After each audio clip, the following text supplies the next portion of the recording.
it's lovely to be here with you guys. This is my dear friend Arthur Dalamer from William Arthur Property website. WilliamArthurProperty.com. So definitely check it out. Property investor through and through. You don't do any property education, do you? But definitely have a look at all of his projects on there. And then you guys know me. I'm Susannah Cole, the Good Property Company. We did over 200 deals, £45 million worth of property, sourced for an agreed purchase price of 30 million quid. And you want to do a couple of things with me. Like, subscribe on the YouTube channel. There's a button somewhere. But also take the time to go over to my website, thegoodpropertycompany.co.uk. I have so much good quality education on there you can download straight away.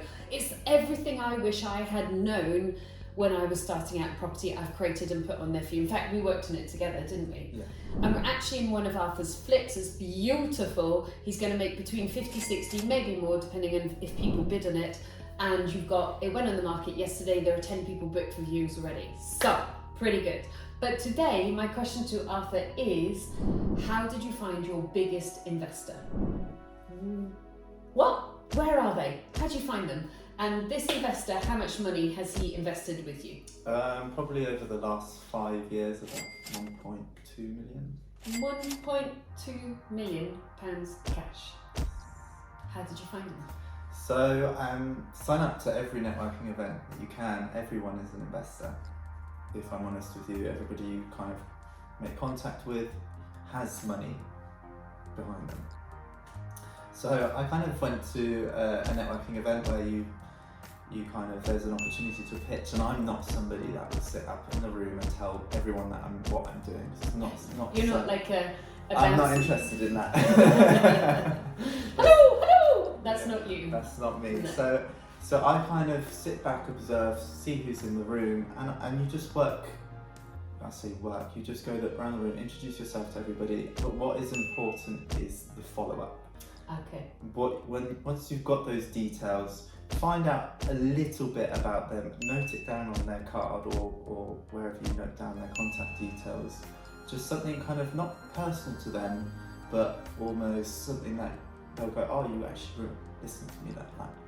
So I just did that. I followed up with an investor. So can I just ask, how many people, was it a property event? Yes. So it's a property event. Small one, 10 people in the room. No! You got an investor that's given you 1.2 million at an event where there were 10 people. Mm. Okay, so really small property event, 10 people in the room. That was my next question. Yeah, so I got to know everybody in that room and followed up with all 10. And when you say followed up, what did you do? So I do an initial call, find out what they're about, what they're doing, what their goals are, and then if they kind of not qualify, or if I'm interested, let's be honest, if they're interested, Hear that, people? if it's somebody that I think I can work with, I'll invite them out to a project. So hang on, what would you do if you didn't have a project? So I know that you're already quite very experienced property investor, but if you didn't have a project, what would you do? We'll go out for a coffee and I'll give them kind of like case studies of what I've done and what I'm working on, what I'm looking to buy, and then see whether their kind of property goals or whatever they're wanting to look for from coming to an event like that works with what I can offer. But normally, if you've got a project, you'll get them to the project. Yeah. So we went for lunch last week with a really lovely guy and with my son. We're trying to help my son there, which is so cute. And then we went, literally, and the guy's a really fun guy called Lee. I really like him as a human, like totally, brilliant entrepreneur. And we went round the corner to a really nice restaurant. Then afterwards, Arthur just went, hey, should we go and have a look at the project? And I was like, oh, you know what you're doing, don't you? Even though it was a great fun meal and, the guy was fabulous, and he really was. And it was really lovely to see my son develop up his knowledge. And in fact, they're going out for lunch tomorrow again. Mm-hmm. Arthur still didn't forget to go, hey, should we just check the project? Yeah. Classic technique. Okay, so you've met them, you've got the contact details, you've phoned them up and you've invited them to see a project of yours. Then what? But within that whole process, though, you're kind of showing your professionalism. So you collect their business card, you send them an email, you also call them.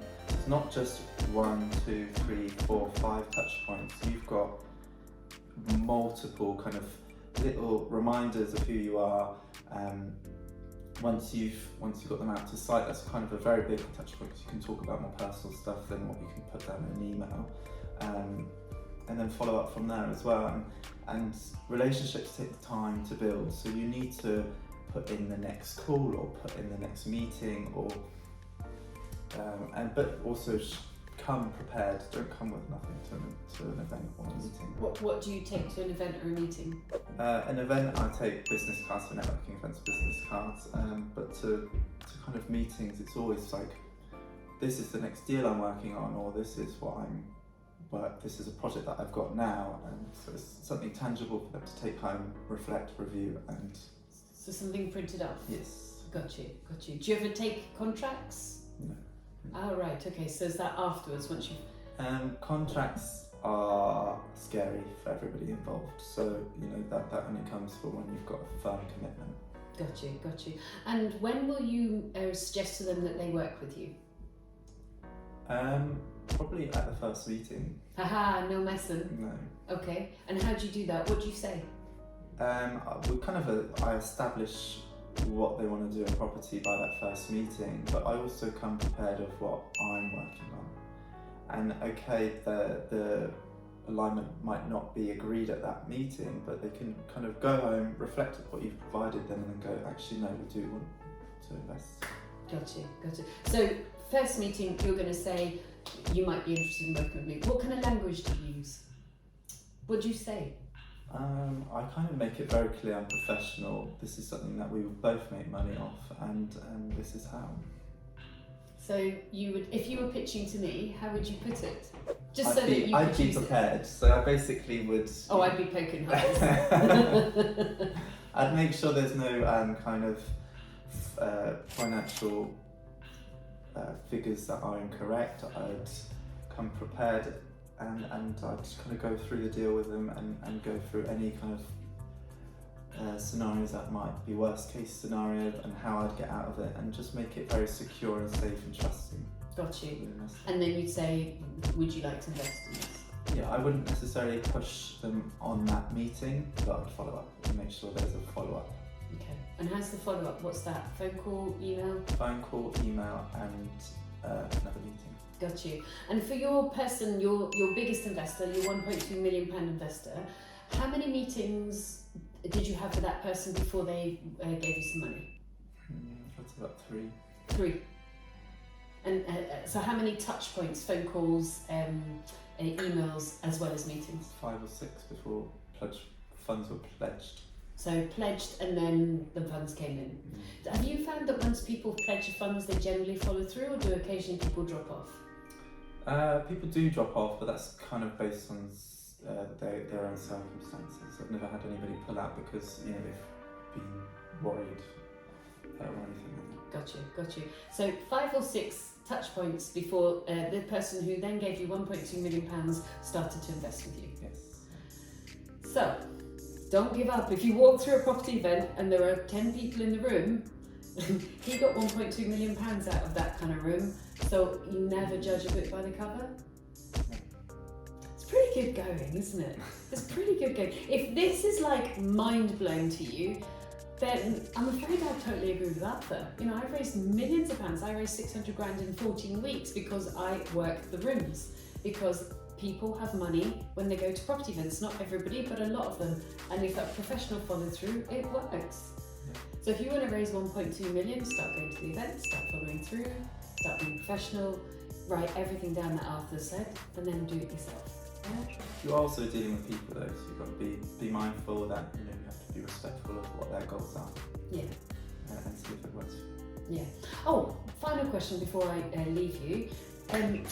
In order to get your biggest investor, how many phone calls with people that didn't work out do you think? If you were to sort of break it down, I know that you've done loads more phone calls, but if you were to say, well, I've had X number of investors and maybe I can attribute them to... So how many no's did you get in a phone call before you got a yes? About 10. 1 in 10? It's not hard then, is it? No. Grand. Well, we just both want to wish you huge good luck. If you need to watch this video again, just so that it can sink into your brain, do. Don't just jump straight to another video. Go back and watch it again and go, blimey, if they can do it, I absolutely can do it, because you totally can. WilliamArthurProperty.com to check out Arthur, and then I'm the YouTube channel, like and subscribe. There's playlists on raising private finance if you want to delve into that. There's playlists on renovations, playlists on 5-year discounted deals, and very important, you must go over to my website. It's thegoodpropertycompany.co.uk. Why? Because there's immediately downloadable contracts, joint venture contracts, deal packaging contracts, academies, how to find investors, you know, just packs, webinars, checklists, everything you need to succeed in property. I kind of wrote it for myself as if I was starting out in property, which is you. So good luck to you.